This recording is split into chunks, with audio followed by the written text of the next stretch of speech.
Sup flappers, as you saw in the intro clip, Ganyu is more than capable in facilitating your team, and to tell you the truth, she's astounding. Now in this video, I will go over my build, which includes weapons, artifacts, and teams which I think can allow you to take Ganyu into the support DPS position. Disclaimer, this is not saying she is best in this role. Ganyu is an amazing character because she can be played in two roles, each being main DPS and support DPS. Depending on your current main DPS, artifacts, weapons, and other leveled characters, you can take her into different roles.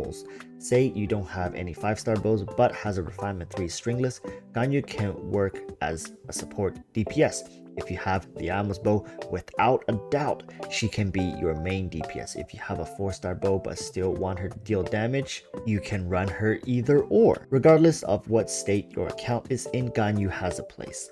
So if you have not done so yet, please consider subscribing, as most people who watch are not subscribed, as I hope this video will be of use to you. Now remember, this is a Ganyu support DPS video, so I'll only cover those aspects about her kit.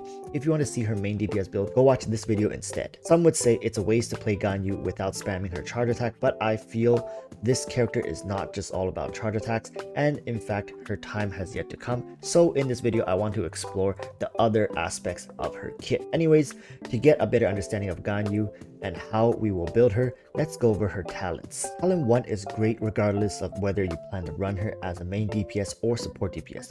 People often misunderstand when we build characters as support DPS, thinking that the character won't get field time, but support DPS can share field time equally with your main DPS if the opportunity calls for it. So from this talent, boosting Ganyu's subsequent Frost Arrow crit rate is definitely handy, even in the support DPS role. Her second talent grants her and all allies within her burst 20% cryo damage bonus, and this is a huge boost both to use for yourself and also other cryo carries. Currently, the other best cryo carry we have is Kaya, which becomes very good at C1, and of course in the future we have our queen. So currently this is mostly reserved for herself and Kaya. Remember, this talent specifies all cryo damage and not just charge shots, so it makes all of Ganyu's kit better.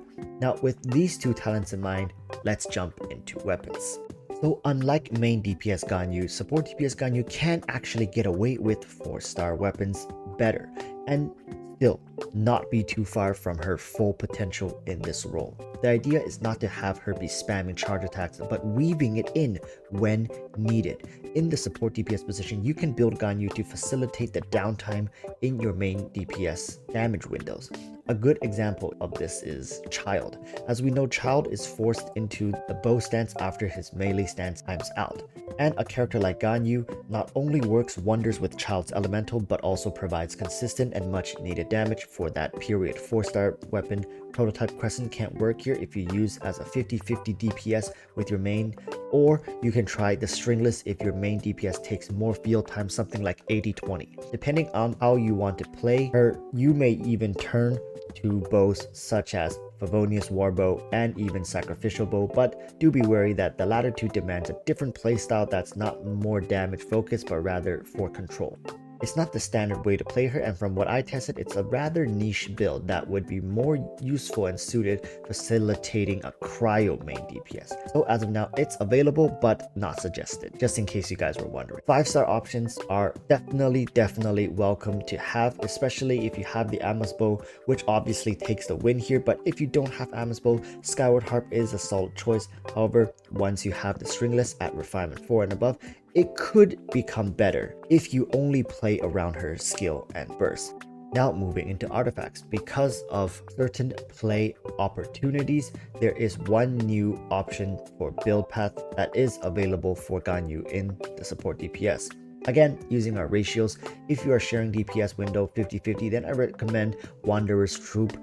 However, as we shift towards a ratio of 80-20, the 2-piece Blizzard, 2-piece Noblesse starts to become an option. There are more options such as 4-piece Noblesse and 2-piece Gambler and 2-piece Noblesse, but those are digging so far down into niche builds that I wouldn't even bother with them unless you are running a very dedicated and specific comp. But I mentioned them here because there is a time and place for these builds. Main stats stick to attack percentage, sands, crowd cryo damage, cup, and crit damage headpiece depending on your team comp and reliance on Frostflake arrows. If you plan to run her as a 50-50 support DPS, then you should go for crit damage. Now remember, with Ganyu's talent 1, she gains 20% crit rate for subsequent Frostflake arrows.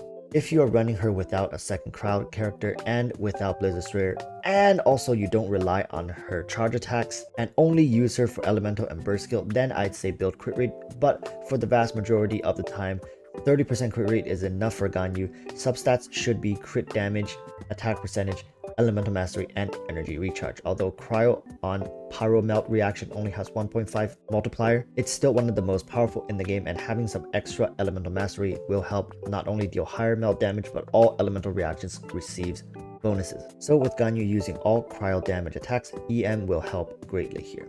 Finally, let's go over some teams. For Ganyu support DPS, I have XINYQIU or Childe main DPS with Ganyu support DPS, DIONA healer, and XIANGLING elemental support. This is the standard freeze melt comp. It works really well since with XINYQIU or Childe, you can apply Hydro very consistently, and once you cut to Ganyu, you may instantly use taunt to open the space and go straight into Ganyu's DPS window. DIONA is a great cryo healer to pair, since with her being a fellow bow user, you would not need to adjust your distance between enemies. Also, the shield and dashback really helps out with Ganyu's squishiness. XIANGLING is the cherry on top to apply vaporize or melt as she sees fit. Second team, we have Kaya main DPS, Ganyu support DPS, BENNETT healer, and XIANGLING or XINYAN elemental support, double cryo, double pyro. Kaya functions really well as main DPS and works in sync with Ganyu. If you have Kaya at Constellation 2, it makes the team work even better, as both of their burst skills have the same cost and cooldown. Constellation 2, Kaya can bring his burst duration from 8 seconds all the way to 15 seconds. With Kaya's talent, he also has innate healing and extra particles, so ult spanning with this duo is extremely fun.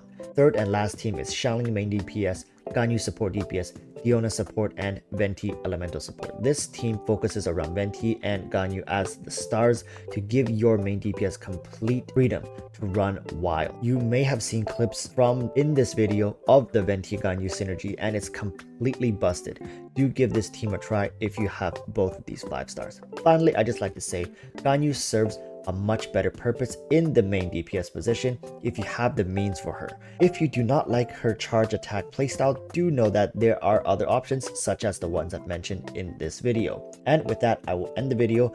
I hope this has helped you or was entertaining at the very least. Like and subscribe to help out a walrus, and until the next video, I urge you all to stay safe and peace.